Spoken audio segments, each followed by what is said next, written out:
namwe bagenzi bakunze b'ikigo Nifotech Burundi, ikigo cy'ubuhinga no gushakashatsi mu buhinga buribereye hamwe n'ubuvuzi kama. Bakunze b'imirwi ya Nifotech Ngaburikiza, imirwi ya WhatsApp irenga 160 yigisha ubwo buhinga. Mu nkundire ndabaramutse kandi ndabahe mwiriwe, bigaterwa naho muhereye mu Burundi, mu Rwanda no mu bindi bihugu bitandukanye byo kw'isi. Iki kiganiro mwagiteguriwe n'ikigo cy'ubuhinga no gushakashatsi mu by'ubuvuzi kama hamwe n'ingaburibereye Nifotech Burundi, mukaba mugiye kugishikirizwa na jewe Alex Harimenshi, umunyeshure mu gisata ca Biomedical Sciences ku bushakashatsi ku ndwara ya cancer ku rwego rwa doctora. Ikiganiro cy'uno munsi ngiye kubashikiriza ubushakashatsi bwakozwe ku byerekeranye n'icago cyo gukorora inda, ibyo twita avortement canke fausse couche. Gukorora inda, ishirahamwe rya ONU rijejwe amagara y'abantu ku isi,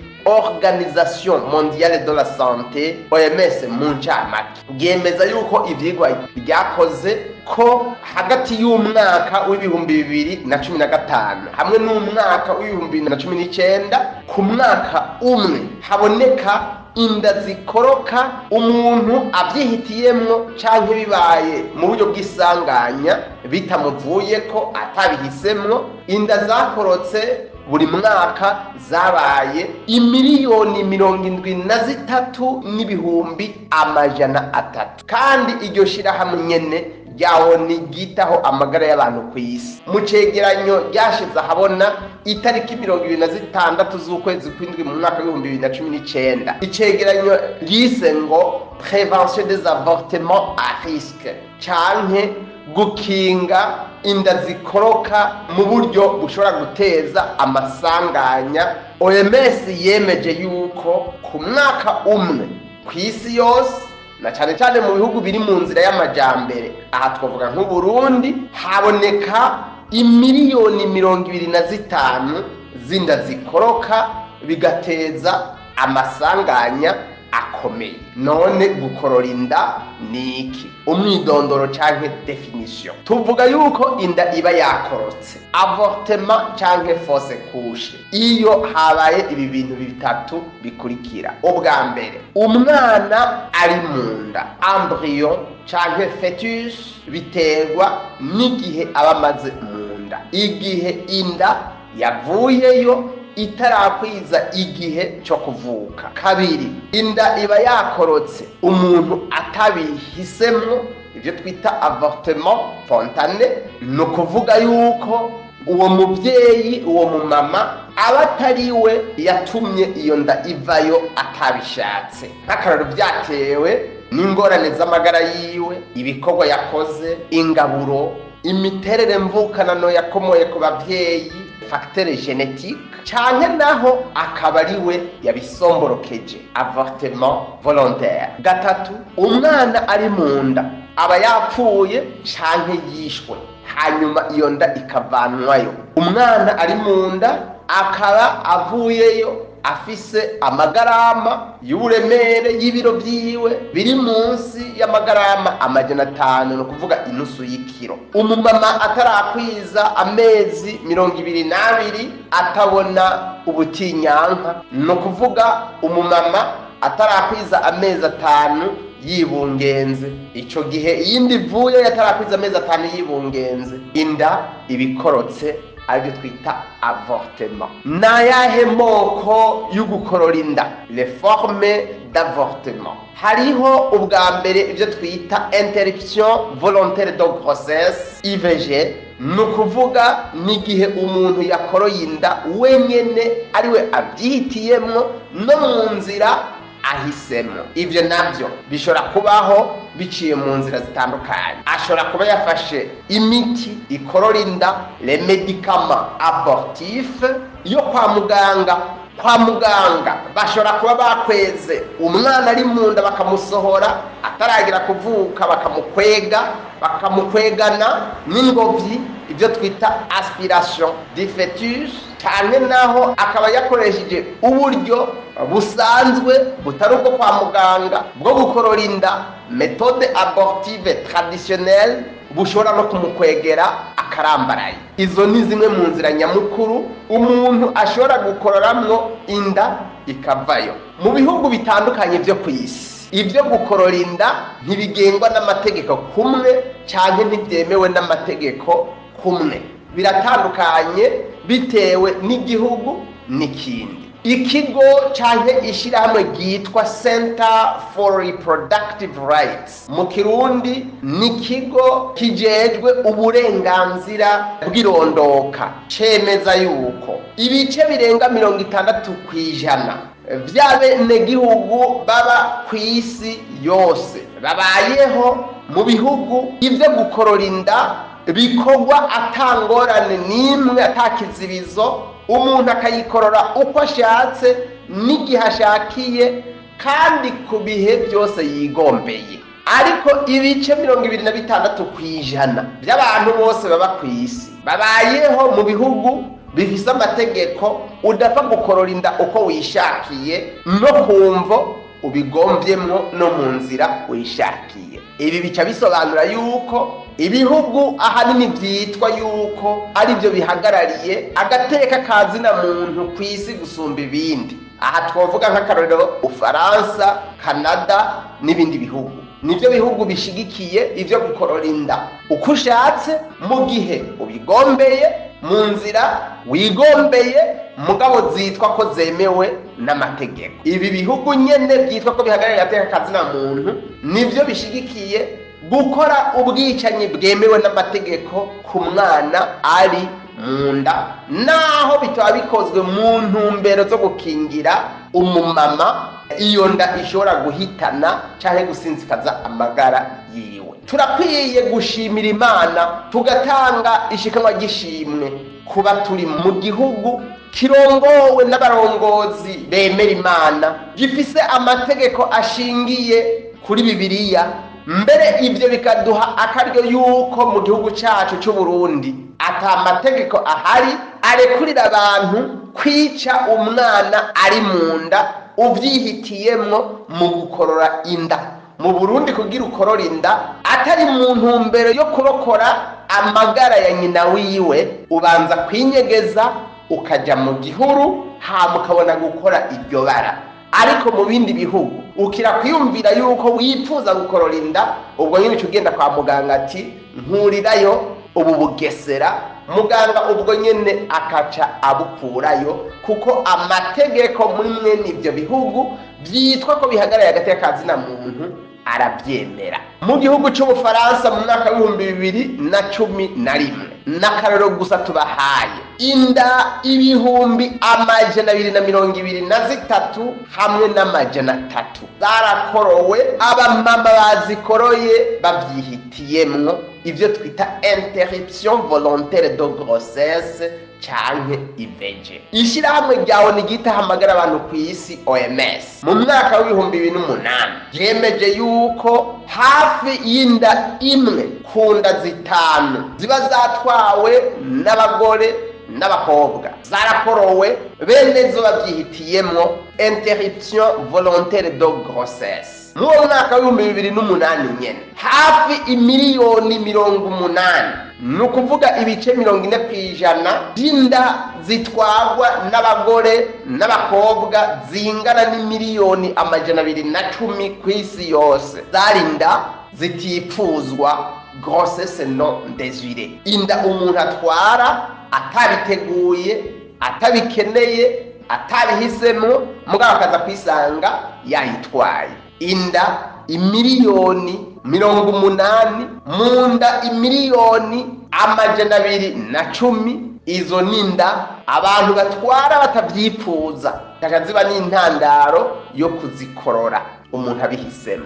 Inda nyinshi rero zitwagwa zigakororwa, mbere zigahakwa no guhitana n'uwayitwaye, zibera mu bihugu bikiri mu nzira y'amajambere. Inda zikororwa zishika 29 ku nda 1,000 ziba zatwawe. Abazitwaye bafise hagati y'imyaka 15 na 44 y'amavuko, kandi ibyo bikabera mu bihugu bikenye, les pays en voie de développement. Inda zikororwa 24 ku nda igihumbi ziba zabereye mu bihugu biteye imbere, les pays industrialisés. Uyu munsi hariho abagore 28 ku bagore igihumbi batwara inda zikaca zikoroka. Ishirahamwe rya ONU ry'amagara y'abantu ku isi ryemeza yuko hariho imiliyoni 210 z'abagore n'abakobwa batwara inda buri mwaka, ariko izo nda imiliyoni 80 muri izo nda zose baba bazitwaye batabyipfuza. Ni ukuvuga ni ibice 40% by'abagore n'abakobwa baba batwaye izo nda. Gukorora inda biciye mu nzira zo kwa muganga, interruption médicale de grossesse, IMG, iyo ni inzira yo gukorora inda biba byakozwe ku mvo zijanye n'amagara biciye kwa muganga. Nk'akarorero, mu gihe biba byabonetse yuko uwo mwana ari mu nda amagara yiwe abageramiwe cyane ku buryo atashobora no kuvuka hanyuma ngo azobe umuntu afise ubuzima, iyo abaganga babibonye neza biciye mu gupima nyina wiwe amwibungenze, bakabona bati uyu mwana naho yovuka ntazovuka ari umuntu, yovuka ameze nk'igihume, amagara yiwe ntiyomushoboza kubaho nk'umuntu, bahitamwo kuca bamukorora kwa muganga kugira ngo bakingire uwo mwana ibyago yogira ari ku isi, cyangwa bakingire nyina wiwe, se wiwe, umuryango n'igihugu muri rusange. Iyo nda ikikorogwa biciye kwa muganga, interruption médicale de grossesse, IMG. Kwa muganga barakorora imbanyi mu gihe ibipimo byo kwa muganga biba byerekanye neza yuko iyo nda ishobora gukwegera nyina w'uwo mwana akarambaraye mu gihe yorekeranwa itavanyweyo biciye mu nzira zo kwa muganga. Gatatu, kwa muganga barakorora imbanyi, interruption médicale de grossesse, IMG, mu gihe biba byagaragaye biciye mu bipimo byo kwa muganga yuko iyo nda ishobora guhitana umwana ari muntu, igahitana na nyina wiwe. Bisigura rero yuko hari igihe gukorora inda kwa muganga byemewe n'amategeko, atani kibi kiba kirimwo, kubera yuko hako iyo nda yohitana uwo mwana igahitana na nyina w'umwana, yovayo hakiri kare, mugabo ikavayo mu nzira nziza biciye kwa muganga, atari ukwiherera mu kinywa mu gihuru ngo bihave gukwegera n'izindi ngorane wibaza ngo uriko ararokora ubuzima bwa nyina, ahubwo bikaca bihitana n'umwana kuko byakorewe hatariho no mu nzira zitariho. Hariho uburyo rero bwemewe bwo kwa muganga bwo gukorora inda bivanye n'izo mvo zitatu tuvuze. Tuvuge rero ku moko yo gukorora inda, les avortements, hamwe n'ibiba byateye ayo moko yo gukorora inda. Tubibutse yuko hariho amoko yo gukorora inda. Ubwa mbere, avortement spontané, inda irashobora gukoroka wewe utigeze ubisaba, ubyihitiramwo no mu nzira wowe utahisemo, nivyo bita avortement spontané. Urashobora gukorora inda wewe ari we wavyisabiye mu nzira wifuza kuyikororamwo bikuvuyeko, avortement provoqué. Umuntu arashobora gukorora inda rimwe n'iyindi kurikiye igakoroka, n'iyindi kurikiye igakoroka, kumva utazi niyo bizanana, avortement à répétition. Ayo namoko yo gukorora inda makuru akunze gushika. Kuvyerekeye rero na avortement spontané, gukorora inda ari wewe wabyihitiyemwo, wabyisabiye mu nzira ugomvye ko bikoregwana. Hariho amoko canke inzira zine zo gukorora inda wewe ubyihitiyemwo, izo akaba arizo nzira dukunze guhura nazo. Ubwa mbere hariho les fausses couches précoces canke avortement précoce, ni inda ikorotse by'imburagihe, ni ukuvuga ataho irigeza. Ivyo ni igihe umugore canke umukobwa yatwaye inda hanyuma iyo nda akayikorora itaramara amayinga 12, kandi mwayo mayinga 12 ataja mu butinyanka, ariko iyo nda igakoroka aragize fausse couche précoce, inda yakorotse vy'imburagihe. Mumenye yuko gukorora inda vy'imburagihe bishikira inda zose zatwawe n'abagore n'abakobwa ziri hagati y'ibice 15 na 20 kwijana vy'inda zose zatwawe n'abagore n'abakobwa bakorora inda zitaramara amayinga 12 inda yibungenzwe. Rimwe na rimwe mbere umugore cyangwa umukobwa arashobora gukorora mwene ubwo bwoko bw'inda yakorotse vy'imburagihe ntigera nabimenya yuko yakorotse, akabona amaraso cyangwa uturaso akaca yibwira ngo yagiye mu butinyanka, kandi atari ubutinyanka yagiyemo, ahubwo muri tujya turaso twatakaye na wa mwana yarakiri buziba ataraba umuntu, ataragira ibihimba vy'umuntu, yagiye inda pi bayi. Ibyo bishikira abagore n'abakobwa batwaye inda ku bice biri hagati ya 15 na 20 kwijana y'inda zose zitwagwa zitakara n'ubwo buryo ntunabice nikanda ko wakoroye inda, ukazosa kusubira kubona amaraso y'ubutinyanka wibaza ngo ubutinyanka buragarutse, ngo ubwo waheruka mugara ubutinyanka kumbe yari inda yakorotse. Hariho kandi ubundi bwoko bwo gukorora inda ubyihitiyemwo, hariho les fausses couches tardives. Inda irashobora gukoroka mugabo umwana yaramaze kuba umuntu, kugira ishusho y'umuntu, kugira ibihimba bitandukanye nk'ivy'umuntu. Aho n'igihe inda aba yikoroye mu mezi 3 agira kabiri, nukuvuga amezi 3 ya mbere yaraheze yibungenze, aratangura ayandi 3 akurikira, nukuvuga guhera mu kwezi kwa 4, agatanu no kwa gatandatu. Iyindi korotse umudame cyangwa umukobwa yayibungenze, inda imaze hagati y'ukwezi kwa 4, ukwa gatanu no kwa gatandatu, nukuvuga amayinga 12. Ico gihe iyo nda bavuga yuko abari fausse couche tardive, umwana akoroka ariko yaramaze kugira ibihimba. Ivyo bishikira inda zikoroka ni 0,5%. Sinumva ukuntu novuga ivyo biharuro mu Kirundi, nukuvuga ntibishikira igice kimwe kwijana by'abagore n'abakobwa baba batwaye inda. Hariho ibyo twita le mort fetal in utero, n'igihe umwana akorotse mugabo yari yegereje kuvuka mu mezi 3 ya nyuma yo kwibungenga. Mwibuke ko umwana avukiye igihe avuka mu mezi 9, amaze amezi 9, canke yari yegereje kurumanya amezi 9. Rero iyo inda ikorotse mugabo yari yigeze mu mezi 3 ya nyuma yo kwibungenga, bavyita l'avortement in utero. Kane, hariho ibyo twita avortement à répétition, n'igihe umugore cyangwa umukobwa atwaye inda ya mbere igakoroka, agatwara iya kabiri igakoroka, agatwara iya gatatu cyangwa iya kane, zose zigakoroka kandi zikurikirana, atayaciyemwo hagati yoyo ngwirame umwana avuka ari muzima akure, zose zigakoroka zikurikirana, tuvyita avortement à répétition.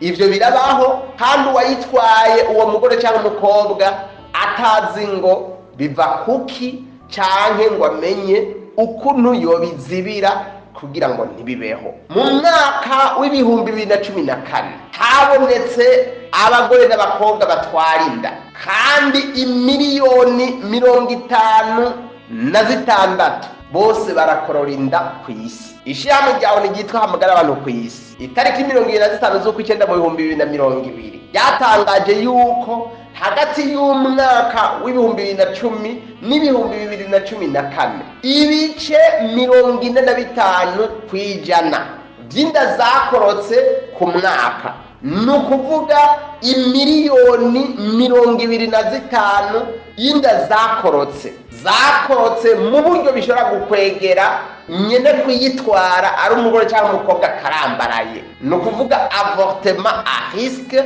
avortement non sécurisé. Ni nk'inda ziba zakororewe mu kinywabi, mu nzira zitaciye mu biganza by'umuganga, mu buhinga bw'abaganga babyigiye. Kandi ibice 93 kw'ijana by'izo nda zose zakorotse mw'ubwo buryo zakorokeye mu bihugu biri mu nzira y'amajambere, aho usanga n'ubuvuzi budateye imbere, umuntu yiherera mu gihuru mu kinywabi hanyuma akayikoroza inzira zitemewe n'amategeko. Hagati y'umwaka w'ibihumbi 2015 n'ibihumbi 2019 ku mwaka umwe gusa imiliyoni 73 n'ibihumbi 300 zinda zarakorotse, umuntu avyihitiyemwo cyangwa asanga vyabaye nk'isanganya cyangwa ntanabimenye ko iyo nda yakorotse. Nibihe bimenyetso biranga yuko inda igiye gukoroka?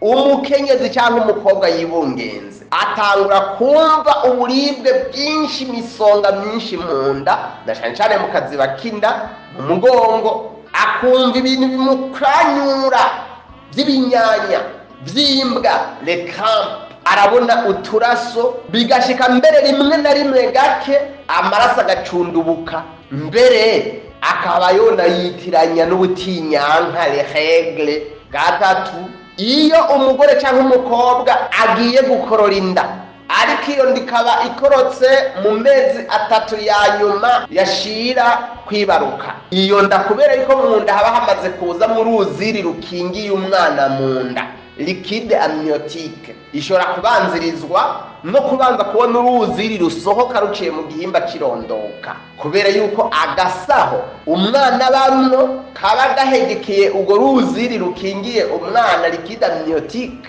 agasaho bita amnios kaba gatabutse. Iyo rero utanguye kumva imisonga n'uburibwe wibungenze, ibinyanya byinshi, uturaso tuje cyangwa amaraso agacundubuka, cyangwa ukabona uruziri rwisuka ruzaniye mu gihimba kirondoka, wocugira amakenga ati bwa bundi ndafise inda irakorotse, ngomba ikoroke. Ivyo ni bimenyetso. Menya neza, inda ikoroka yikekwa ko igiye gukoroka mu gihe iyo nda idakura. Wewe uramenya ko watwaye inda, mugo karondera kwikura ukabura, ukarondera kwikura ukabura. Cyane kwa muganga iyo bagupimye, kwa muganga iyo bagusuzumye kugira barabe inkabura mubiri icungera imbanyi ngo yirinde gukoroka, ariyo bita hormone gonadotrophine chorionique humaine, HCG. Kwa muganga bayipimye basanga umugore cyangwa umukobwa yibungenze afise iyidakwiye kandi ntiyiyongere ngo iduge yigwize na kabiri mu kiringo muganga agukurikiranye kiri hagati y'amasaha 48 na 72. Iyo mu masaha ari hagati ya 48 na 72 muganga agumya gusuzuma iyi nkabura mubiri hormone tuvuze gonadotrophine chorionique humaine, agasanga ntiyigwiza na kabiri mu kwiyongera ubwinshi bwayo, ihinguwe n'ingobyi placenta, baca babona ati iyi nda ntabwo izorama, izovayo. Kwa muganga barashobora kubipima bakabibona, bakagira iyo présage, bakabona bati inda izokoroka. Hari inkurikizi ziteye ubwoba zikomeye zo kwiyubara mu gihe inda yoba yakorotse. Iyi nda yakorotse, uwo mukobwa cyangwa uwo mumama arabafise amahirwe yuko hashobora gusigara ibisigazwa byategeza gusohoka bivuye mu gitereko mugo bitasohotse, les adhérences, bikagenda ugasanga byarihomye imbere mu gitereko endomètre, canke bikazibira uturingoti twiwe les trompes tukaziba, ibyo twita obstruction tubaire bilatérale, bigatuma n'uwo mukobwa cyangwa uwo mugore yakoroye inda adasubira gusama. Ibyo bikunda kubana cyane iyo umuntu yakoroye inda akarenze rimwe, akayikorora kabiri, gatatu, yaba ari wabyihitiyemo cyangwa atabyihitiyemo, mugo bitakorewe kwa muganga ngo basuzume ko atabisigazwa, atamafragment byasigaye mu gitereko babikureyo. Cyo gituma kwa muganga bagira curettage, barungika akantu gato kameze ku mutwe wako kameze nk'akayiko bita curette, bakakarungika mu gitereko kugira ngo baharagure bakure ibisigazwa byasigayeyo igihe umugore aba yakoroye inda. Iyo bitabaye rero umuntu ashobora kugira izo ngorane tuvuze zishobora kumukwegera atazopfa anatwaye inda, aca aba ingumba, kiretse iyo kwa muganga cyane mu buhinga kama babikosoye. Rero abantu barakwiye kwiyubara gukorora inda, na cyane cyane abigeme batarubaka, kuko nibo bakarirwa no gutwara inda batifuza, bakaca bazikurayo, kandi kenshi bakazikurayo mu nzira za magendo zo mu kinywabi, zisigaza ibisigarira by'ingobyi, hanyuma ibyo bisigarira bikonona igitereko, deterioration de l'endomètre, canke zikazivya uturingoti, obstruction tubaire bilatérale, bikavyara ubugumba, mbere bamwe bagendana budahera. Iyo umuntu yakoroye inda, na cyane cyane inda yakorotse bitakuvuye kutabihisemo, canke yakorotse wabihisemwo, abaganga aribo babigufashijemwo, mugabo kubera yuko byabonetse yuko iyo nda itorama, canke naho yohavihitana umwana ari mu nda, igahitana n'umuvyeyi amwibungenze, umuntu byabayeko, umuryango byabayeko, bisaba yuko wegerwa, hanyuma uwo muntu, uwo muryango, urwo rugo rukaganirizwa, rukahabwa impanuro zo kwihangana no kuvyakira, avyo twita prise en charge psychologique. Kubera yuko urya mu mama cyangwa umukobwa yibungenze, hanyuma inda igakoroka akabimenya ko yakorotse, ariwe abihisemwo cyangwa byabaye mu buryo bw'isanganya, kenshi yiyumvamo nkaho isi yose, abantu bo mu muryango, abantu basengera hamwe mu rusengero, abo bakorana hamwe ku kazi, umengo bariko baramuraba kandi umengo bariko baramutwenga. Elle se sent moquée.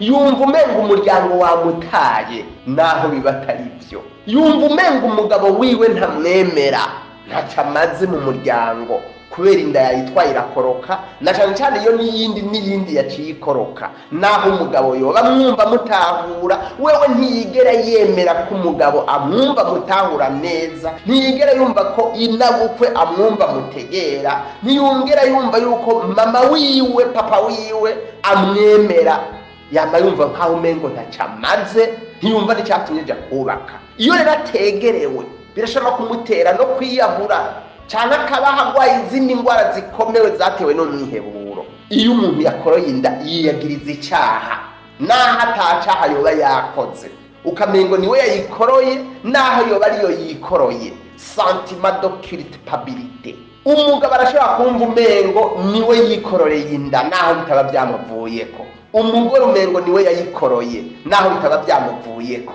Ico gihe yategerewe, hama ngo aganirizwe, aremeshwe, afashwe kuvyakira, prise en charge psychologique, birashobora kumukwegera karambaraye, na cyane cyane iyo yagize ya ngorane twababwira bita avortement répétitif, avortement à répétition, zanda zikoroka ari zibiri zitatu zikurikiranya, kumvo azi nizatazi. Menya neza, umugabo w'umugore yakoroye inda, birasaba ko yegera umupasoni wiwe akamuremesha, akamwereka ko yifadikanije nawe mu kwakira ibyo bibazo, kandi akamwumvisha ko atari isi yabubarayeko, ejo mu nzira z'Imana bazoronka uwundi mwana kandi bikarama. Kabiri, uwo mugore cyangwa umukobwa yakoroye inda, mu mvo izo arizo zose, abakeneye impanuro za muganga yanonosoye ibijyanye n'iby'abagore n'abakobwa bibungenga,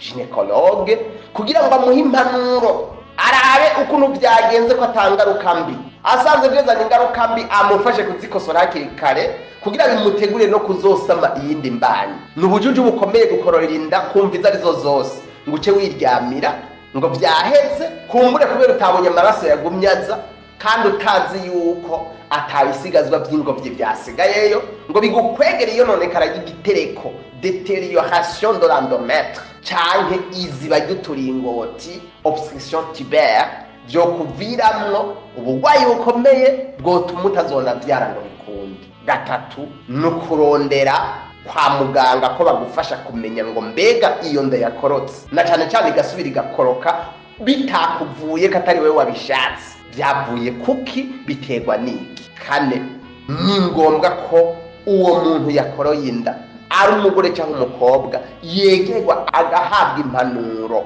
Si ngombwa izo mpanuro zihabwe n'umuntu yabyigiye, psychologue, kuko si misi yose uwo muntu yama yabonetse, aho bikunda yokwegera umuhinga yize ibyo gufasha abantu mu mutwe, psychologue, akamuha impanuro, akamwiyugururira ku bibazo yagize, hanyuma akamusaba impanuro z'ubuhinga, assistance technique psychologique. Ariko naho utowuraho woronka umuhinga yavyize, wo kwegera umuntu wemera, wizigiye, umwe nawe wemera yuko aguhaye impanuro, uzizi ko ari impanuro z'ubwenge, z'ubwizigirwa, ukamubwira ikibazo ufise, ukamubwira ukuntu wabyakiriye, iyo nda yakorotse ukuntu wabyakiriye, wewe wa mupapa wa mama we, ukamusaba impanuro, akaguha indemeshanyo.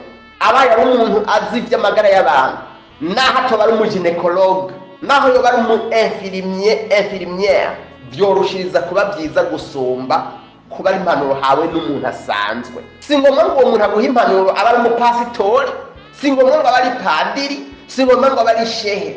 Umuntu wese wizigiye ko ari umuhanuzi wawe, wo mwegera mukaremeshanya mw'ibyo bihe kugira ubyakire, kuko nibisanzwe ndirakoroka uno munsi yashobora kukurana inda 2 3, ariko ejo byitondewe, na cyane cyane mu gutumbera abahinga mu by'amagara y'abantu, ugasanga uratwaye inda iraramye kandi 3 4 zose zari zaragiye uko, kuko utari waramenye ukuntu bimeze. Wa mupfasoni we rero wakoroye inda, wa mwigeme wakoroye inda, menya ko atari umuhero w'isi wakubayeko. Hari abandi bazikoreye 2 3, ariko mu nyuma barabyara abana, barakura, bamererwa neza, baribagira n'ivyo byago byashitse. Rero ukoroye inda si umuhero w'isi, ariko urabe yuko inyuma yo kuyikorora abaganga bagufashije kuraba yuko atangaruka bizozana mu nyuma, na cyane cyane atabisigazwa byasigaye mu gitereko, kuko ivyo ni bibi cyane. Nibiki bituma inda ikoroka umuntu atavyihitiyemwo no mu nzira atahisemwo. Les causes d'avortement spontané, hari bituma byinshi, ariko reka tubabwire bimwe muri ivyo bituma. Ibikunze gushika, hari ibyo twita anomalie génétique ou chromosomique de l'embryon. N'igihe umwana uburyo umubiri wiwe uremwe, uburemwe ukuntu iyo nda idashobora gukura, mugabo yabikomoye mu bintu by'imiryango kuri mama wiwe, kuri nyinabo, kuri inarume, naho ba ku miryango ya kure birabaho, kandi nyina atakibazo afise, mugabo umwana ugasanga byarabaye akaronda, hanyuma agasamwa inda, mugabo umubiri wiwe uremwe mu buryo iyo nda idashobora kurama. Ibice 30 gushika 80% by'inda zikoroka zose biba bivuye ku karonda, anomalie génétique. Ikindi naco, inda irashobora gukoroka wewe utahisemo no mu nzira utahisemo, kubera imiterere y'igitereko, anomalie de l'utérus. Akarorero, igihe umuryango w'igitereko, le col de l'utérus, uba wiyuguruye utiyugara, utugaye, béance du col, canke ufise ibivyimba mu gitereko, fibrome utérin, n'ibindi tutavuze muri uno mwanya bijanye n'igitereko kitameze neza. Ikindi naco, umubiri w'umugore yibungenze cyangwa umukobwa yibungenze, cyo kimwe n'iyindi mibiri y'abatibungenze, urahingura ibintu twita inkaburamubiri, des hormones. Rero hari igihe umuntu agira ibibazo by'inkaburamubiri, des troubles hormonaux, maze bigatuma inda idashobora kugumayo, mugabo utanabizi kubifise. Nk'akarorero, agahimba kaba mu muhogo bita glande thyroïde, kangana n'umutwe w'urutoki, ako hari igihe gahingura inkaburamubiri z'umurengera, hyperthyroïde, cyane inkaburamubiri gahingura bita hormone T3 T4 zikaba nke cyane, hypothyroïde, bikaca bibwira ngo umugore cyangwa umukobwa afise iyo ngorane, inda ikacikoroka. Kandi umugore cyangwa umukobwa arashobora gukorora inda kubera yuko yasamye abana benshi, ivyo navyo birashobora gutuma kongereza amahirwe y'uko inda ikoroka. Umugore ashobora gutwara inda cyangwa umukobwa, mugabo mu gihe ayibungenza akayibungenga afise ubwandu, infection, cyangwa akandura asanzwe yibungenze, ivyo navyo birashobora gukorora inda.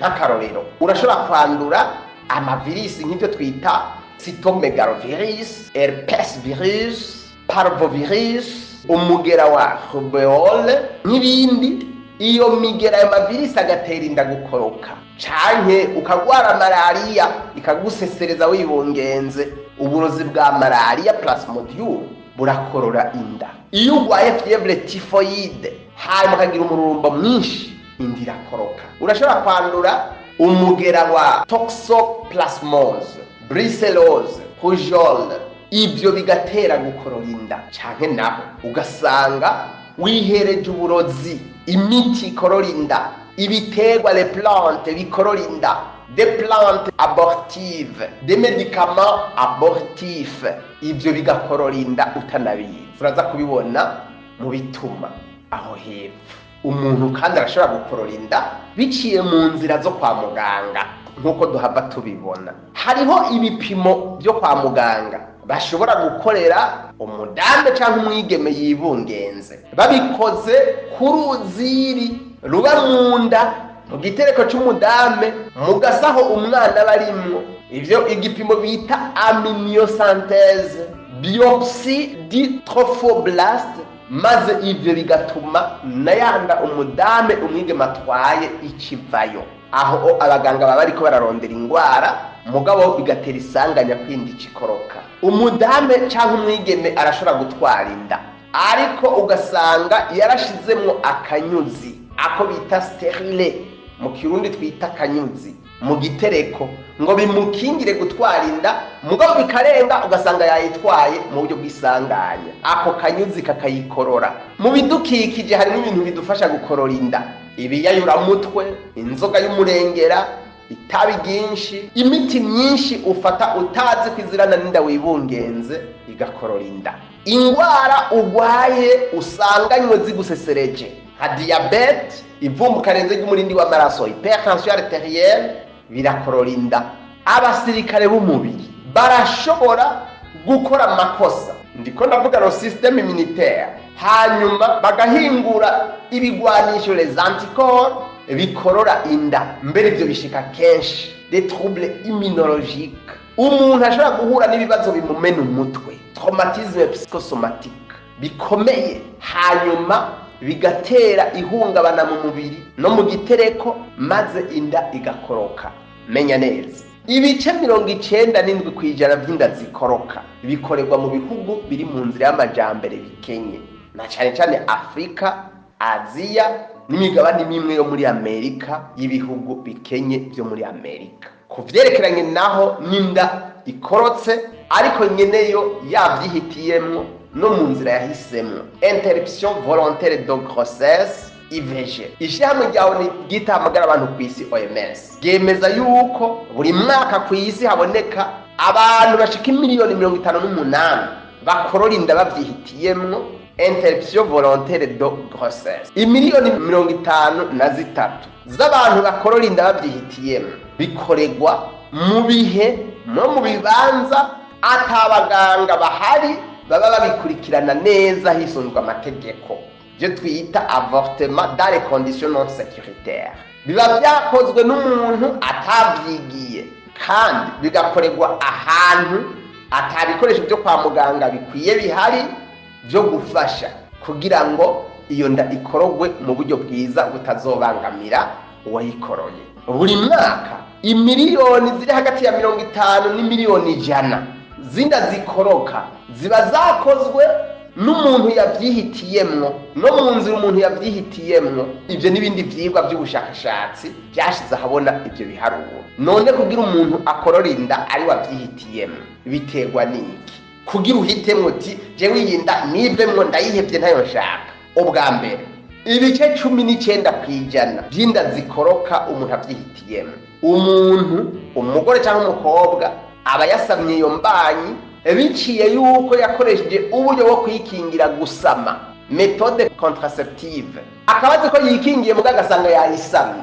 ico gihe acahitamo kuyikuramo. Ivyo bishika ku bice 19% by'izinda zikoroka umuntu yavyihitiyemo. Ibice 46% vy'inda zikorogwa umuntu yavyihitiyemo aba yakoresheje nabi ubuhinga bwo kwikingira gusama, méthode contraceptive incorrect. Ibice 90% vy'inda zikorogwa umuntu avyihitiyemo, umugore cyangwa umukobwa aba yibagiye gufata ikinini wategeza gufata kugira ngo wikingire gusama, ukaca usanga cya kinini wacibagiye, inda ngiyo yinjiye, ukaca uhahamuka ugahababuka, ukaca uhitamwo kuyikuramwo. ubwa nyuma bwa kane, umugore cyangwa umukobwa bayatwaye inda atifuza, mu buryo yita ko ari isanganya, kubera yasamaye agasanga yinjiye, kubera yaharuye nabi amatariki nk'akarorero, kubera yuko bamufashe ku nguvu viole sexuelle n'izindi nzira. Ibyo byose tuvuze, izo nzira zine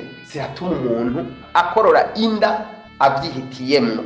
Hariho rero inzira zitandukanye zo gukorora inda wabyihitiyemwo. Interruption volontaire de grossesse, ubuhinga bubiri bwo gukorora inda ubyihitiyemwo. Ndabyise ubuhinga ariko si ubuhinga, kuko muri izo hari inzira atari ubuhinga, ari inzira mbi. ubwa mbere, méthode instrumentale cyangwa chirurgicale, ni igihe kwa muganga bakoresheje ibikoresho bikoreshwa amaboko hanyuma bikagufasha gukorora inda, babyita méthode instrumentale. Hakaba na méthode médicamenteuse, gukoresha imiti yaba yemewe cyangwa itemewe n'amategeko ariko ishoboye gukorora inda tutaravye ingaruka zabyo. Ku vyerekeranye rero na avortement chirurgical, ndababwira uburyo bune. Gukorora inda kwa muganga babicishije mu kubaga, hariho dilatation et évacuation utérine, ni kwagura inzira iyo nda igiye gukororwa iza gucanamwo biciye mu gitereko, hamwe no kuvana ibiri mu gitereko, no kuvuga uwo mwana canke iryo rigi ritaraba umwana hamwe n'ingobyi placenta bikavamo.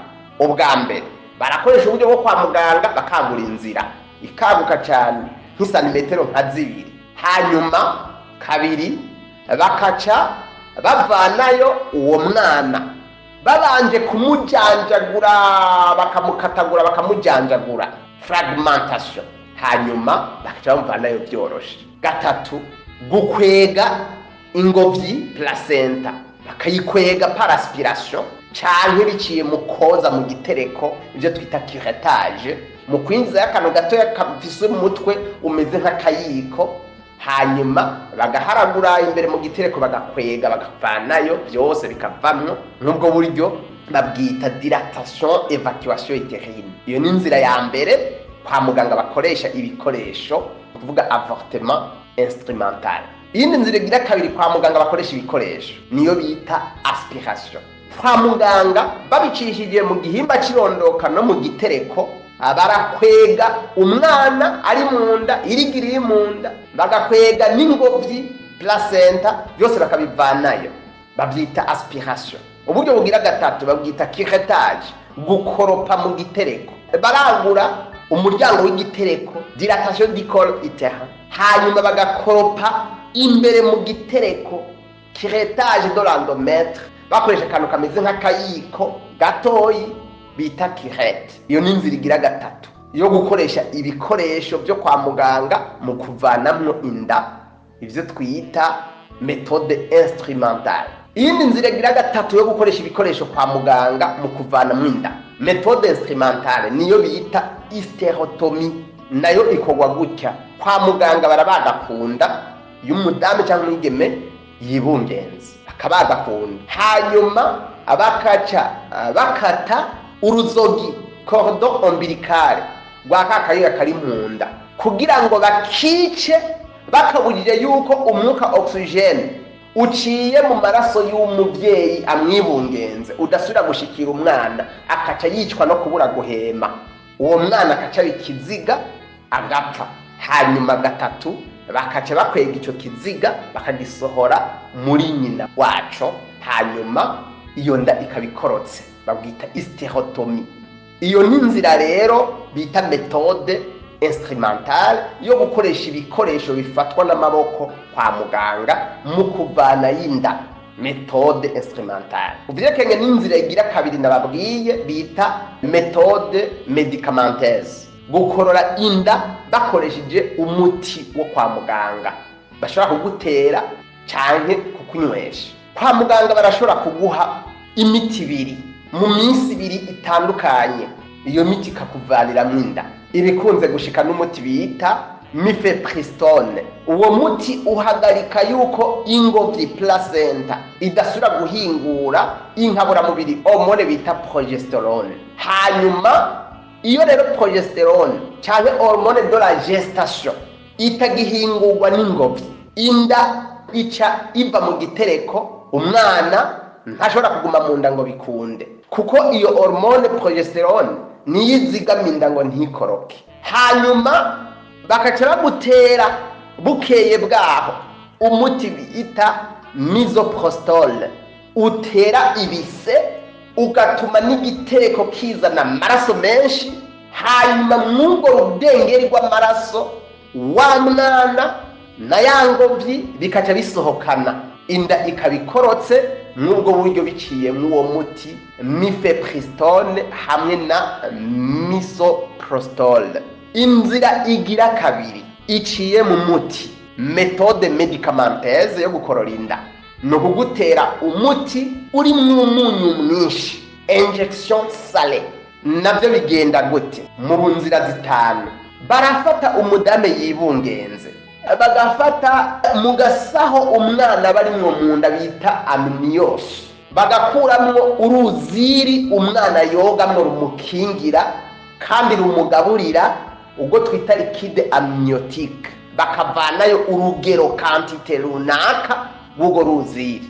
Urwo rugero nyine bavanyemo nirwo rugero baca bamutera w'amazi arimwo umunyu mwinshi, ibyo twita solution saline très concentrée, biciye muri serumu, cyane bakamutera ibyo twita ire, bikaca bijya mu gitereko.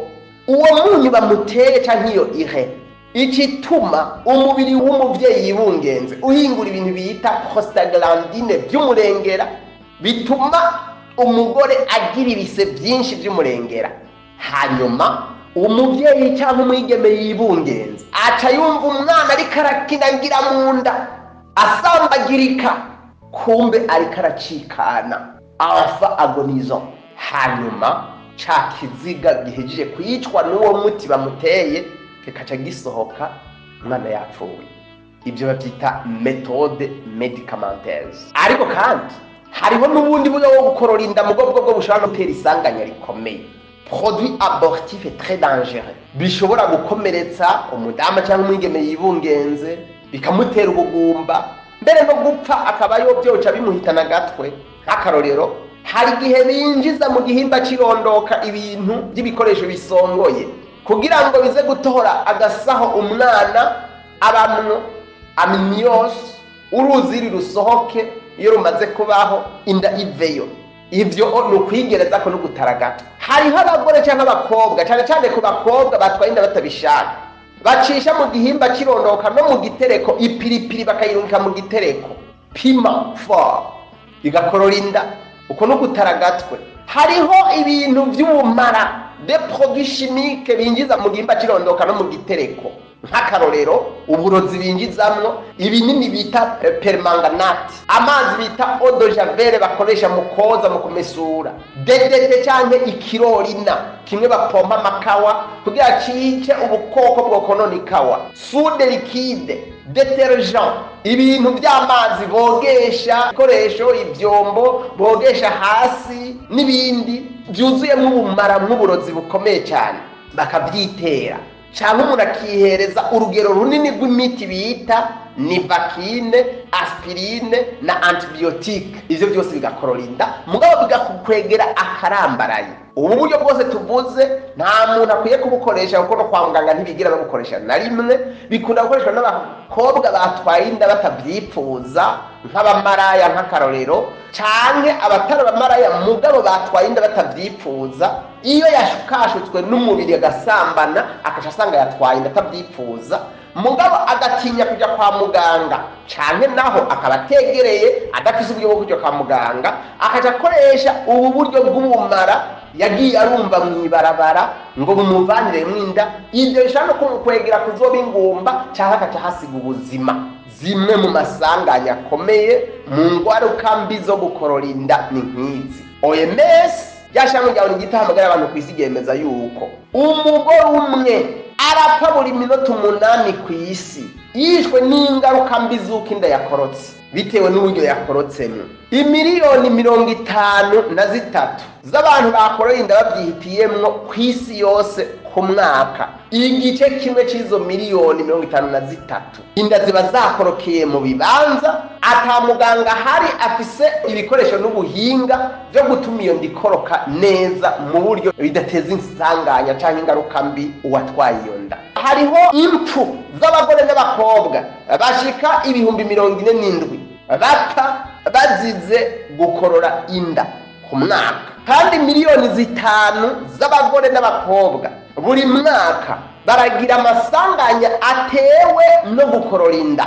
nk'akarorero kujoroba amaraso menshi no kutugira infection yo mu maraso, ubwandu bw'amaraso, septicemie bitewe no gukorora inda. Urashobora gukorora inda mu buryo budaciye mu mategeko, umuryango w'igitereko kazocuga umurangaye, igitereko niciyugare hamwe naho twara inda yose ikivayo béance cervicale niko bavyita. Uragira ubwandu bw'amaraso ushobora kuguhitana, septicemie. Urashobora kuca ubingumba kubera ko mu gitereko imbere mu gitereko hononekaye, détérioration de l'endomètre cyangwa uturingoti twawe turi hagati y'igitereko n'udusabo tuba mu imbuto aritwo twita les trompes de Fallope, tukatuziba aribyo twita obstruction tubaire bilatérale. Ico gihe tutazibuwe ntushobora gusama ngo bikunde. Byavuye no gukorora inda mu buryo butemewe n'amategeko, mu buryo bubi butakurikiranwe n'abaganga. Ingaruka mbi zishobora guterwa no gukorora inda ni kuvira n'amaraso menshi, infection, ubwandu nka tetanus, ubwandu bwo mu maraso, septicemie, imiti wihereje cyangwa ibiterwa les plantes wihereje cyangwa les produits chimiques wihereje zikubera nk'uburozi mu mubiri, zikaba zona guhitana intoxication, gukomereka ku bihimba by'irondoka n'ibihimba by'imbere mu mubiri mu nzira zirondoka, blessure génitale, des organes internes cyangwa amara n'igitereko bwaco kigatobagurika. Traumatisme psychologique, gutumutwe kubera ibyakubayeko gushika naho umuntu yiyahura. Izo ni zimwe mu ngaruka mbi ziterwa no gukorora inda. Rero iyo umuntu byashitse indi gakoroka ari umugore cyangwa ari umwigeme, ni byiza na cyane cyane yinda yakorotse akarenze rimwe yuko atumbera abaganga byihute kugira bamufashe kuraba ngo byavuye kuki, ni gute byokingwa canke bikavugwa. Abaganga barashobora kumukorera igipimo bita analyse génétique karyotype, ni igipimo bakora ku mugore no ku mugabo kugira ngo barabe yuko atamiterere mvukana nakomora ku bavyeyi canke ku miryango ituma inda idashobora kurama ngo igumeyo izovuke hageze. Ico gihe kwa muganga hariho imiti baheza bagaha umugore kugira ngo inda ishobore kurama ikagumayo iyo byamenyekanye ko ariho bizanana. Kwa muganga kandi bashobora kugusuzuma kugira ngo barabe yuko utofise ibyo twita trouble thrombotique aki, yuko umubiri wawe utobuhingura ibigwanisho les anticorps anticardiolipine, akaribyo bita immunoglobuline G, immunoglobuline M, bakabisuzuma bagasuzuma ibyo bita l'anti-beta 2 glycoprotéine 1, bakapima ibyo bita anticoagulant lipique, bagapima inkaburamubiri bita TSH, hormone de stimulation thyroïdienne, bakapima kugira barabe ko ata diabete ugwaye canke hypertension. Barashobora kugupima kwa muganga ibyo bita hysterosalpingographie, nuvuga kuraba uturingoti uko tumeze, hysterosonographie n'ibindi bipimo kugira barabe bati mu gitereko hameze gute, mbega uturingoti twe tumeze gute, hanyuma ari byo kosoga birakosorwa kugira ngo yanda yakorotse zanda zibiri cyangwa zituzakorotse ntize zisubire. Ntushobora rero kwivura ibyo gukorora inda utaravye iyo bizanana. Menya neza ibice 50% by'abagore n'abakobwa bapimye ngo barabe igituma inda zikoroka ntibatora ibyo ari byo, ariko ibindi bice 50% baratora ibyo ari byo, mbere ugasanga kumbure birashobora no gukingwa bikavugwa. Ni ukwigereza ko rero kuvuga ngo urafashe umuti kama ukuvura gukorora inda hatabanje gusuzumwa ikibitera, ugahura n'abafyitirizi bakoresha imiti y'ikirundi cyangwa abapfumu n'abarozi baguhenda ngo bagiye kukuvura ngo maze inda zizo ziragumayo, utatumbere kwa muganga ngo tumaze kumenya byavuye kuki. nawe uzoba watetswe kw'imitwe nta kizovamwo. Ntugende ngo wiyugaraniye mu byumba by'amasengesho ngo niho uzokura inda ngo kubera iya mbere n'iya kabiri n'iya gatatu zakorotse. Hari igihe mu masengesho usanga uhenzwe n'ubwenge buke bw'abasenzi bafise ishyaka ritari mu bwenge, ngo bariko baringinga Yesu ngo Yesu yababwiye ngo mu kwezi kuza ngo uzotwara inda, kandi Yesu ataciye yavuganye nabo. Mbere ubu abasenzi bamwe bamwe n'abaca amafaranga n'abacangero badandaza izina rya Yesu baridanyereje mu rusengero canke mu byumba by'amasengesho, baguteka kw'imitwe ngo hari ibyo Yesu yababwiye kandi atigeze avugana nabo, arabateka mutwe arabapfunga kiwani kugira bagwize abashikanwa amashikamana bigira 10 benshi mu rusengero, bakubwira ko bafise ingabire zo gukora ibitangaza byo kumiza, kandi rimwe rimwe Satani arabibakoresha bigakoreka. Ariko hari imiryango myinshi ihahendegwa gushika naho bazobahinyura baramaze guta umutwe, kandi iyo bipimisha hakiri kare kwa muganga ku bitaro bibishoboye, atari kuri centre de santé, ku bitaro bari kumenya ingorane yabiteye igakingwa cyangwa ikavugwa hakiri kare, batarinze gutekwa kw'imitwe n'abapfumu, abavuzi kamba babafyitirizi batazi ibyo bakora, canke abasenzi b'abateka mutwe badandaza izina rya Yesu bahenza abantu bataye imitwe kubera bugarijwe n'ingorane zibaremereye. Tugeze mu gihe bisaba guca ubwenge, ntumve gukurikira nk'intama abantu bose baguhendagiza ngo bariko baragufasha, ugakoresha ubwenge bwo kwiyumvira. Erega no kwizera si uguhumiriza amaso. Abakirisu benshi na cyane cyane b'abaporoti bafise ukwizera guhumye, iyo bababeshe ngo Yesu yavuze baca bibaza ngo yavuze, kandi hari n'igihe baba abasenzi b'abateka mutwe bariko baricira inoti mu buryo bw'uburyarya. Koresha ubwenge, ntugenzi tuntu nk'intunguru bazogucamo baguteke kw'imitwe kandi Imana atacu yavuganye nabo. Ibi nivyo ukwiye kumenya ku byo gukorora inda uvyihitiyemo, interruption volontaire de la grossesse, canke gukorora inda utabihisemo no mu nzira utahisemwo, avortement spontané.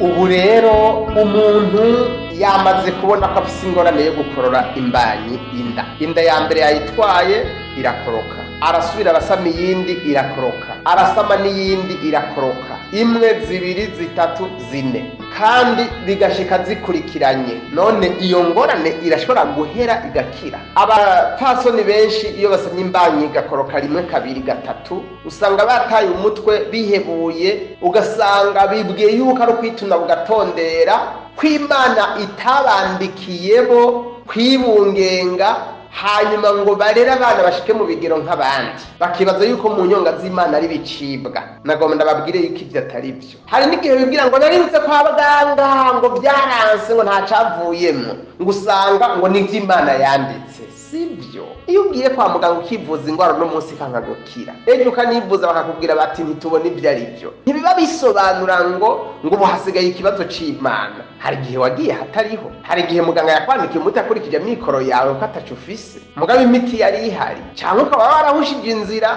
ukaba watezwe kw'imitwe n'abateka mutwe bo mu rusengero, aca kubwira ngo n'ibintu ngo abarozi ngo bakuzirikiyemwo, ngo by'iwawe ngo si byo kwa muganga, n'ibindi byinshi bituma abantu bata umutwe kandi umuti wari uhari. None wibuje kuri centre de santé ntibakukire, ujya ku bitaro. Ugiye ku bitaro ku mugwa mukuru w'intara ntikire, ujya Bujumbura, ujya ku mugwa mukuru w'igihugu urimwo, niyo bidakunze ujya mu Bubirigi, mu Buhindi, mu Bufaransa kuba bishoboye. Uciye rero uvuga ngo ko nibuje kuri bitaro ibi na biriya bikanka, ngo ni inzira z'Imana, ngo ni igihano c'Imana, ngo cyane ngo gende mu mageragezwa ya Yobu. None iyo ugiye mu Buhindi ukacukira, Imana rero ibineshejwe ko wari wavuze ngo ni Imana yari yabipanze. Mu Buhindi bagwanije umugambi w'Imana, oya, bisobanura ngo urashobora kwivuza uwo munsi n'ejo bikanka, atari kubera ko ata muti uhari, ari kubera ko wahushije inzira, ari kubera yuko ufise amikoro make. Ega hari kuri kose umuganga atakubwira, muganga hari ibintu byo guca intege atakubwira.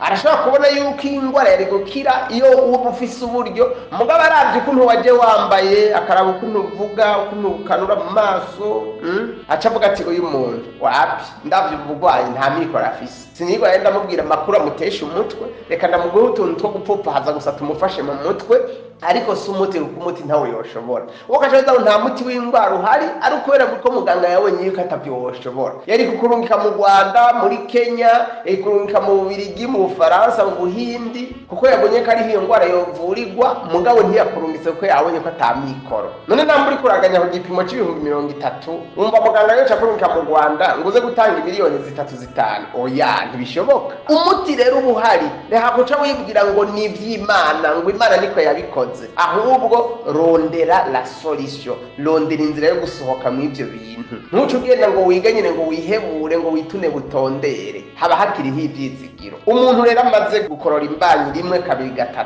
yobigenza gute? Hari ibintu 4 byo kwiyubara kubera amaso. Ubwa mbere, irinde abateka mutwe. Hari abantu iyo babonye ko ufise ikibazo c'amagara bakurondera kugira baguteke ko imitwe baguhende, nawe utumutwe gusumba. Abo bateka mutwe resisco ashobora kuba ari abavuzi b'abafyitirizi bafyindikira ibyo batazi, niyo ngorane bariko baravura batazi n'ukuntu imeze, la physiopathologie. Iyo ngwara ibaho gute, iterwa n'ibiki, bigenda gute mu mubiri iyo wayigwaye atazi namba. Mugabo kubera ko ashaka kugukura ku inoti acabwira ngo zana amahera ndakuvura, zana 100,000, 500, miliyoni. Mugabo mubanye ati none ingwara imeze gute, iva kuki, nibemeze biranga iterwa niki, nibiki, kingwa gute, ivugwa gute, atazi n'ivyo ari byo. Akaca kwandika ibintu ugenda ukamiragura, uhomeka kugasiga, mugabo atazi nibigize ibyo ariko araguha, atazi ukuntu bikora mu mubiri, ibyo twita mécanisme d'action, atazi la physiopathologie, iyo ndwara uyirwaye mu mubiri biba bimeze gutya, l'etiologie iterwa n'ibiki. Ico gihe mugaka guteka ko imitwe bagiye kukuvura, aho ba wahushije inzira. Abasenzi gito, hari abasenzi basigaye bakora nk'abapfumu muri iki gihe. Indwara zose akama azi yuko ziva kuri shetani. Indwara zose n'uburozi n'amahembe n'ibisigo n'abadayimoni, bavanze n'ubumenyi buke bafise mu by'amagara, byose babyitirira abadayimoni, babyitirira imizimu, babyitirira ibisigo, byose babyitirira Yesu. Byose bakubwira ngo Yesu yatweretse, Yesu yatubwiye ngo indwara yawe igiye gukira. Wowe ukazogenda ugatumwanya indwara nayo isatura kubera abafyitirizi, abasenzi gito, abapfumu bagutetse ku imitwe. Abantu mukwiye guca ubwenge. Simvuze ko abasenzi batabaho, simvuze ko Imana idakiza biciye mu masengesho, ntunyumve nabi ko abantu muri iki gihe bimenyeje kumva nabi. Mugabo indwara zose ntizikirira mu masengesho. Uzobikubwira azoba ari umupfumu, apfumura mu izina rya Yesu. Azoba ari umuteka mutwe, atekera umutwe mu rusengero no ku karago mu izina rya Yesu. Mwibuke mu gihe cya Yesu hari abo yabwira ngo genda ukwizera kwawe kuragukijije, ata bintu bikora kogwa ko byakoreshejwe. Mugo hariho n'abandi yabwira ngo genda uvurunga utwondo mu mazi, utoba agatsima uhomeke ko ugende wiyuhagira urakira. Yesu hagiye yarashatse kwigisha abantu ngo indwara zose ntizikizwa no kwizera. Ubushobozi budasanzwe budakora kugwako, hariho izica mu bintu Imana yaremye mu kuzivura bikora kugwako. Umuti ukawunywa, ukawisiga, ukawuhomekako, ukawinjiza ngo biciye mu mitsi, biciye mu bihimba by'irondoka, biciye mu nzira y'umwanda mukuru, bitewe n'ubwoko bw'indwara.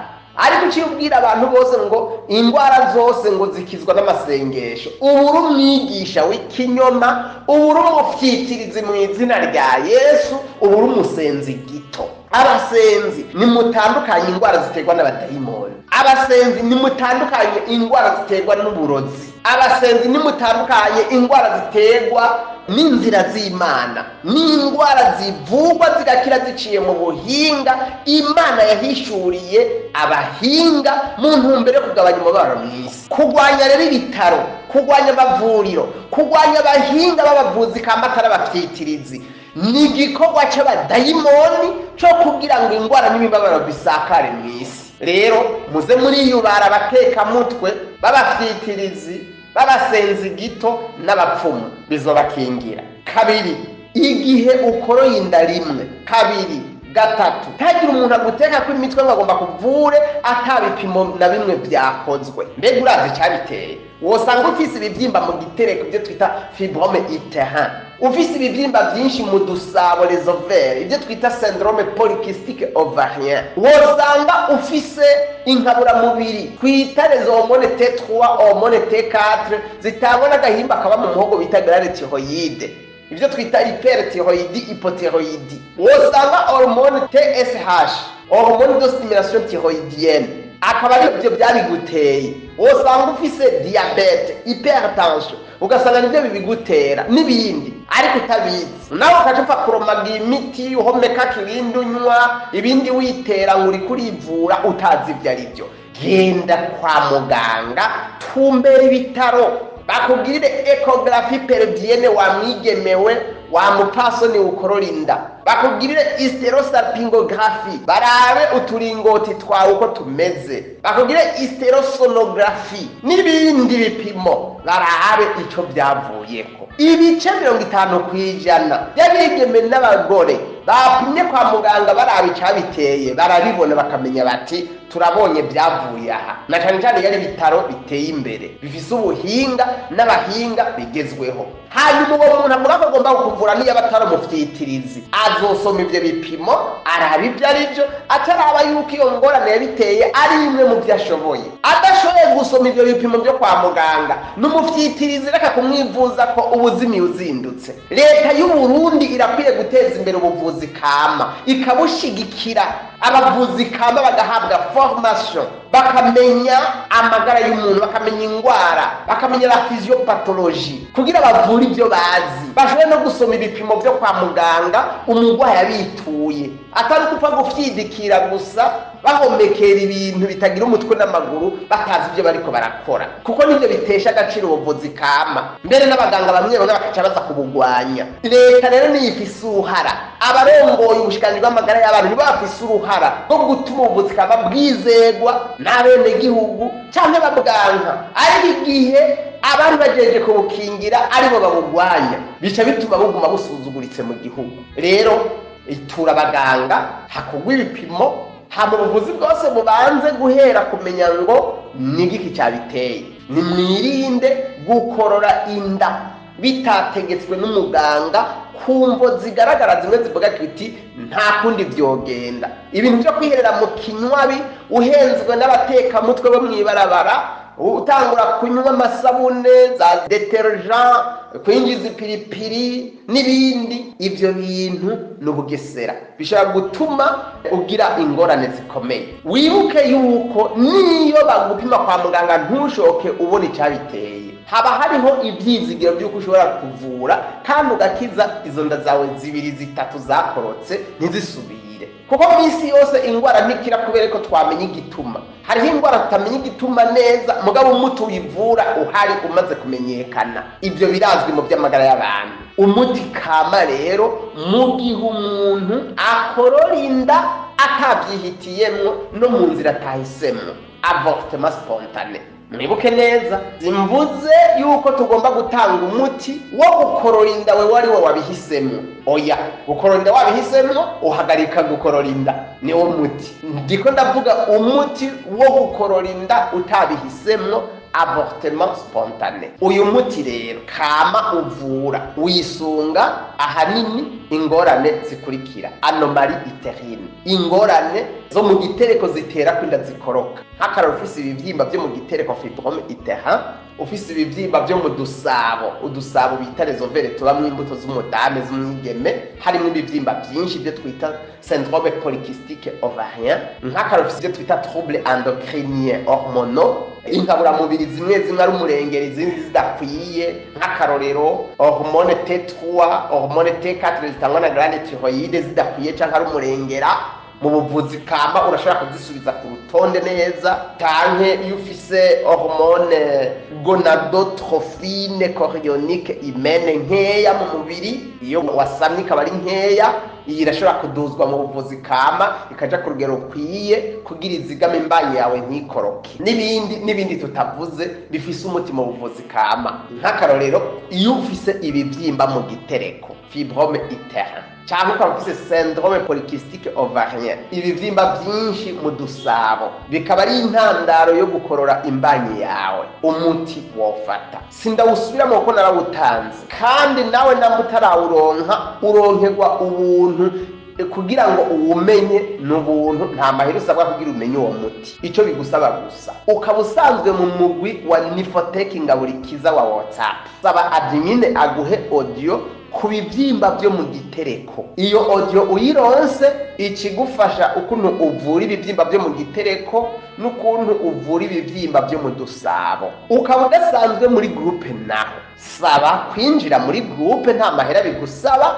Ushitse muri groupe uca usaba admine mu mugwi aguhe audio ku bivyimba byo mu gitereko. Bica vyumvikana yuko tutorinda gusubira mu iyo ngwara, kandi twaramaze kuyivuga neza, ibimenyetso biranga, ibiyitera, ukuntu woyikinga, ukuntu woyivura mu buvuzi kama, n'ukuntu umuti wawutegura. Ntitworinda rero kubisubiramwo kandi twarabikoze. Saba audio, ico kibazo kizoba giheze. Ivyo bivyimba ubirandure tarinze kubagwa, bimaze gukira, namba ari byari byarateye iyo ngorane uca usama inda ikigumayo. Aho ni ku bivyimba byo mu gitereko no kudusaba. Kabiri, les troubles thyroïdiens, ingorane zijanye n'agahimba glande thyroïde ko mu muhogo, iyo ariyo yatumye inda zikoroka kubera hormone T3 na T4 ziba ari umurengera hyperthyroïde, canke zidakwiye hypothyroïde. Naho nyene impanuro ni yayindi yo ku bivyimba byo mu gitereko no mu dusabo. Saba audio admin twakoze kuri hyper na hypothyroïde, nta mahera bigusaba kugira yiguhe. Iyo rero ikikwereka ibitera iyo ngorane, ukuntu wozikinga, ibimenyetso biziranga, n'ukuntu wotunganya inkaburamubiri zitabona glande thyroïde ko mu muhogo zikaba ku rutonde rwiza. Ariho havuye gukorora inda bica bihera. Sinobisubiramo rero kandi audio ihari. Ukaba udasanzwe mu mugwi wa WhatsApp na dusabe uciye ku iyi nimero tuguha inyuma y'iki kiganiro, hanyuma tukwinjiza mu mugwi ucuronka iyo audio, hanyuma ico kibazo ugitoreye umuti. Gatatu, igihugwa y'ingwara y'ivumbuka rirenze ry'umurindi w'amaraso, hypertension arterielle, cyangwa ingwara y'igisukari, diabete, mugabo bikaba byabari chronique byaravevuye. Niba mukeneye ukuntu izo ngwara uzisekeza bimwe byimazeyo, hanyuma amagara yagasubira kumera neza, hamwe bitazoba intandaro yo gukorora inda, naho nyine sindinda kubikubwira ukuntu bitegura iyo ngwara y'ivumbuka rirenze ry'umurindi w'amaraso, iyo ngwara ya diabete n'izindi zikorora inda. Barazikoreye ama audio twerekana ibimenyetso ziranga, ukuntu biba byaparanganye mu mubiri uyigwaye, ibizitera, ukuntu wobikinga, n'umuti wazo n'ingaburo bijanye. Ntitworinda rero gusubiramo iyo audio, umuti uriho.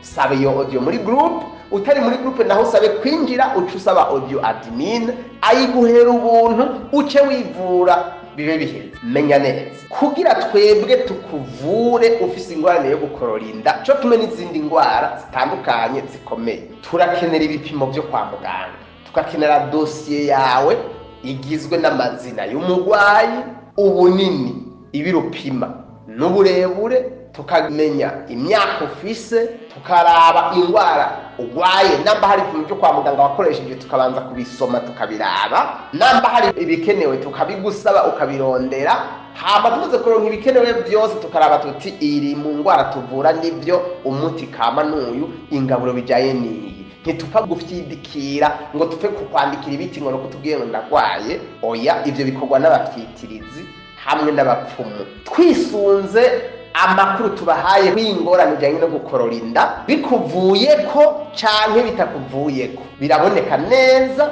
yuko leta yacu y'u Burundi, cyo kimwe n'andi maleta yo muri Afrika no kw'isi, zirakwiye gushira ingufu mu guteza imbere ubuvuzi kama atari ubufyitirizi, kuko butejwe imbere buba buje gufasha ubushikiranganji bw'amagara y'abantu gukingira amagara y'abantu no kuyanagura no kuyatorera umuti mu gihe amagara abageramiwe. Si abapfumu n'abafyitirizi gusa bakwiye guhabwa uburenganzira bwo kuvura mu buvuzi kama ku mugaragaro. Hama abavuzi kama bakora ibyo bazi bize, banyanyaswe, bangazwe, batotezwe, bapfungwe, bugarirwe ibigo byabo. Oya, muri leta mvyeyi ivyo ntibikwiye, ntibibereye. Tugasaba ahubwo nyabona nyakubahwa umushikiranganji w'amagara y'abantu Tade Ndikumana naho ikibanza gikwiye ubuvuzi kama nk'uko itegeko ry'umukuru w'igihugu ryo mu 2014 ribushigikira rikerekana ko rukwiye gutungana. Kandi ubuvuzi kama asubira gutotezwa mu gihugu ngo apfungirwe ubusa n'abapfumu n'abafyitirizi batazi no gusoma no kwandika bakora ku mugaragaro bemewe n'ubushikiranganji, mugabo gukora ibyazi bakaca bamunyanyasa bakamutoteza n'ubuzima bwe bugahakwa kuhasigara. Ivyo ntibibereye muri leta mvyeyi, leta nkirisu, leta nsenzi, bitukisha leta y'u Burundi bigatukisha n'igihugu. None muri inzisiguro twabahaye mubona turabapfumu, mubona turabafyitirizi, dukora ivyo tuzi. Mugabo umuvuzi kama wese akora ibyazi mu Burundi ubu aratotezwa, akangazwa, akanyanyaswa, kugarirwa ivuriro.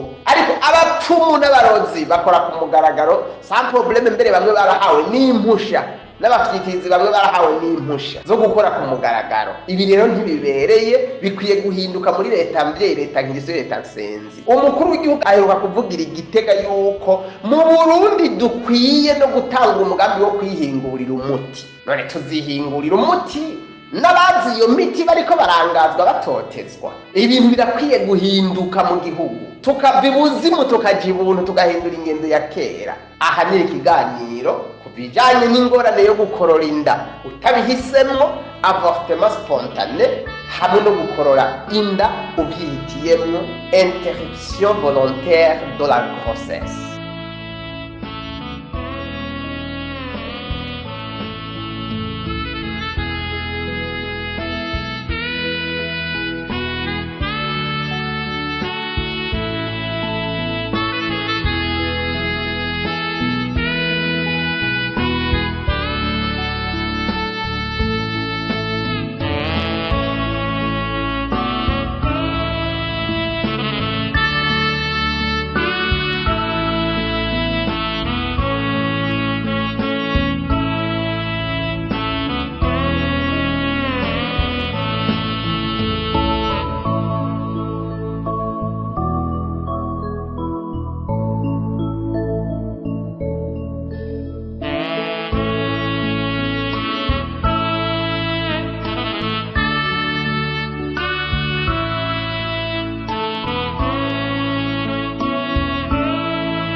Inshuti namwe bagenzi bakunzi w'ikigo Nifoteke Burundi, aha niho ikiganiro cacu kigarukiye. Hanyuma wewe uronse kino kiganiro urasabwa no kukinyanyagiza hirya no hino mu nshuti, mu babanyi, mu bagenzi, mu bo mukorana ku kazi, kugira ngo ubu butumwa bwiza bushobore gufasha mu gukingira no kunagura amagara y'abantu ibihumbi byinshi. Mushobora kandi no kwironkera n'ibiganiro vyacu biciye mu gukurikirana neza ibiganiro bitangwa buri munsi mu migwi ya WhatsApp y'ikigo Nifoteke Burundi irenga 150 yigisha ubuhinga bwo gukinga no kuvura indwara biciye mu buvuzi kama hamwe no mu ngaburo ibereye, kandi ibyo biganiro mukabironkera kandi mukabitangira ubuntu. Kandi murashobora no kwironkera mbere mukizigamira n'ibiganiro byacu byo mu buryo bw'ama audio n'amareresi video biciye mu gukurikira iki kiraro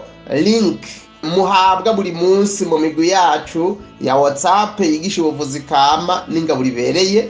Hanyuma mukaca muronka ivyo biganiro kandi mukabizigama mubisanze kuri YouTube umwanya wose muba mubikeneye, kandi mugaheza mukabisabikanya n'abandi. Kubipfuza naho gufashwa ku bibazo byabo by'amagara, ari ibibazo byabo bwabo canke ibibazo byabo bagwaje bari mu gihugu cy'u Burundi canke mu kindi gihugu icyo cyose cyo kw'isi biciye ku buhinga bwa WhatsApp. Mushobora kuturonka biciye kuri WhatsApp yacu ikurikira: akamenyetso ko guteranya 257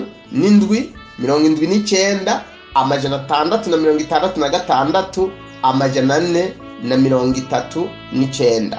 Mwari kumwe na jewe Alex Harimenshi, umunyeshure mu gisata ca Biomedical Sciences ku ndwara ya kanseri ku rwego rwa doktora. Mubandanye kugubwa neza.